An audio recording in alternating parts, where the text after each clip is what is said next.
സാധുകുചേലന്റെ മോഹങ്ങളൊക്കെയും സാധിച്ചു നൽകിയ തമ്പുരാനെ തീരാ കഥനത്തിൽ വീണു കിടക്കുമി ഏഴകൾക്കാശ്രയം നീ മുരാരേ ഗുരുവായൂരപ്പാനിൻ സന്നിധാനം ദുരിതങ്ങൾ കഴുകുന്ന പുണ്യതീർത്ഥം തിരുപാദ പങ്കജം നീ കനിഞ്ഞേകളെ മുരളീധരാചാരുമൂർത്തേ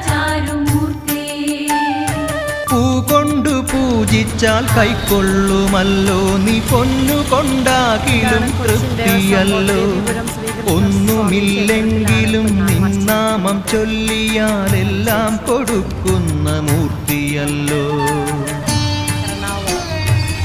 ഭഗവാനെ കണ്ട് തൊഴാൻ വേണ്ടി വരികയാണ്. ദ്രോഹിക്കുവോർക്കു നീ